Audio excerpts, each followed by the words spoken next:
दोस्तों अभी हमने बात की इलेक्ट्रॉन बंधुता की और अब हम देखते हैं विद्युत ऋणात्मकता यानी कि इलेक्ट्रोनेगेटिविटी के बारे में। किसी सहसंयोजक अणु में किसी परमाणु द्वारा बंधित इलेक्ट्रॉन युग्म को अपनी तरफ आकर्षित करने की क्षमता को उस तत्व की विद्युत ऋणात्मकता कहते हैं। यानी कि यदि आपके पास कोई सहसंयोजक बंध से जुड़ा हुआ कोई अणु है, जैसे कि यदि हम मान लें ये A2 मॉलिक्यूल है, तो यहाँ पर जो बॉन्ड बन रहा है उसमें इलेक्ट्रॉन की शेयरिंग हो रही है। माना कि एक एक इलेक्ट्रॉन की शेयरिंग हो रही है, तो ये जो शेयर्ड इलेक्ट्रॉन है, साझे के जो इलेक्ट्रॉन युग्म है, इन पर दोनों परमाणुओं का समान अधिकार होता है। यानी जितना ए का इस ए का अधिकार है उतना ही इस दूसरे ए का अधिकार है। तो ये जो सांझे के इलेक्ट्रॉन युग्म हैं ये बिल्कुल बीच में रहते हैं। पर यदि अब हम ए की जगह कोई दूसरा एटम ऐसा ले जिसमें दोनों परमाणु कैसे हो, भिन्न भिन्न हो, तो जो सांझे का इलेक्ट्रॉन युग्म है वो बीच में ना रहकर उस एटम की ओर चला जाता है जिसकी इसको आकर्षित करने की क्षमता ज्यादा होती है। उदाहरण के लिए हम हाइड्रोजन का उदाहरण देख सकते हैं। तो यहाँ हाइड्रोजन में दोनों एटम कैसे हैं, समान है। तो इनके बीच जो कोवलेंट बॉन्ड बनता है, सहसंयोजक बंध बनता है, उसमें सांझे के इलेक्ट्रॉन बीच में रहते हैं, ना तो किसी के पास जाते हैं ना दूर, यानी सेंटर में है। पर यदि हम बात करें HCl की, तो HCl में जो सांझे के इलेक्ट्रॉन युग्म है वो आप देखेंगे वो बीच में ना रहकर कहाँ की ओर चले जाते हैं, Cl की ओर चले जाते हैं।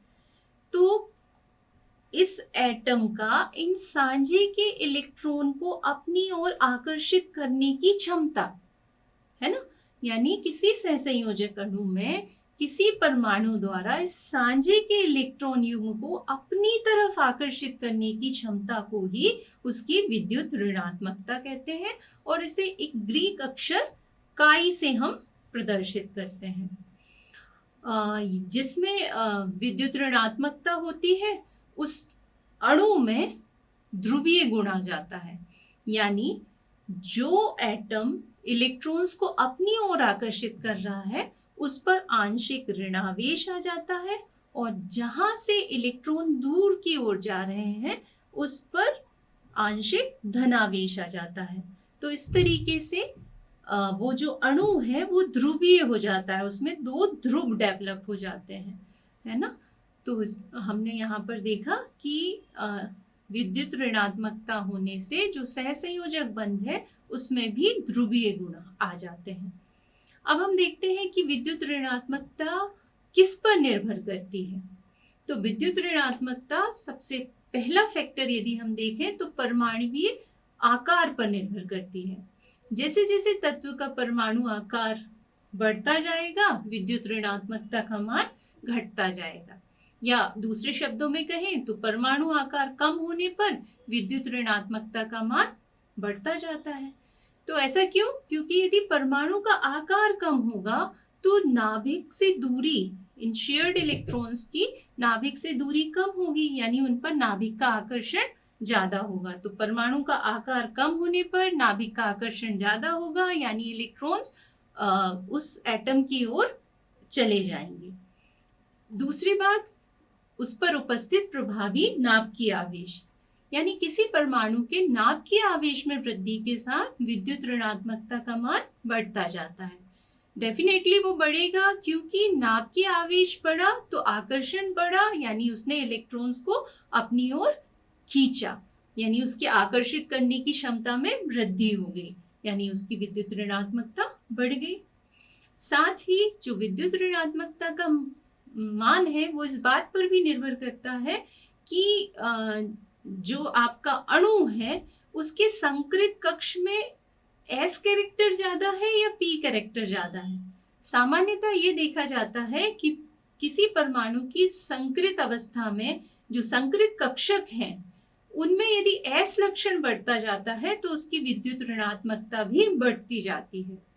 ऐसा इसलिए होता है क्योंकि एस कक्षक का पेनिट्रेशन पावर ज्यादा होता है, वो नाभिक के ज्यादा नजदीक होते हैं। तो जैसे जैसे उसमें एस कैरेक्टर बढ़ेगा उसकी नाभिक से निकटता बढ़ती जाएगी, इसलिए उस पर नाभ की आवेश ज्यादा होगा और विद्युत ऋणात्मकता का मान बढ़ जाएगा। यहाँ आप देख सकते हैं कि कार्बन के लिए और नाइट्रोजन के लिए अलग अलग संकृत अवस्थाओं में विद्युत ऋणात्मकता के मान यहाँ पर दिए गए हैं।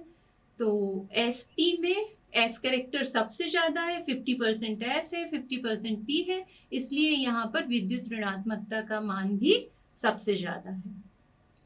अब हम बात करते हैं कि आवर्त सारणी में विद्युत ऋणात्मकता किस प्रकार से परिवर्तित होती है। तो किसी आवर्त में परमाणु, यदि हम बाएं से दाएं चले तो हम जानते हैं कि परमाणु क्रमांक बढ़ता जाता है और परमाणु क्रमांक बढ़ने के साथ साथ उसके आकार में कमी होती जाती है और विद्युत ऋणात्मकता का मान भी उसी तरीके से बढ़ता जाता है। यानी आवर्त में बाएं से दाएं चलने पर विद्युत ऋणात्मकता का मान बढ़ता जाता है। यहाँ आप देख सकते हैं कि लिथियम से फ्लोरीन तक, यानी सेकेंड आवर्त की हम बात कर रहे हैं, तो विद्युत ऋणात्मकता का मान लिथियम के लिए सबसे कम है 1.0 और फ्लोरीन के लिए सबसे ज्यादा है 4.0। क्या कारण है कि ये मान लगातार बढ़ता जा रहा है? तो हम जानते हैं कि आवर्त में जब हम बाएं से दाएं की ओर जाते हैं तो उसके परमाणु आकार में कमी आती जाती है, साथ ही उस पर प्रभावी नाभ की आवेश बढ़ता जाता है और नाभ की आवेश बढ़ने के कारण जो शेयर्ड इलेक्ट्रॉन्स हैं उन पर नाभिक का आकर्षण अधिक होता है, यानी वो उसके अधिक नजदीक चले जाते हैं। तो किसी आवर्त में बाएं से दाएं जाने पर विद्युत ऋणात्मकता का मान बढ़ता जाता है। अब यदि हम समूह की बात करें तो किसी समूह में ऊपर से नीचे आने पर हम जानते हैं कि परमाणु क्रमांक में वृद्धि के साथ साथ उसके आकार में भी वृद्धि होती है और यदि हम विद्युत ऋणात्मकता देखें तो विद्युत ऋणात्मकता के मान में कमी होती जा रही है।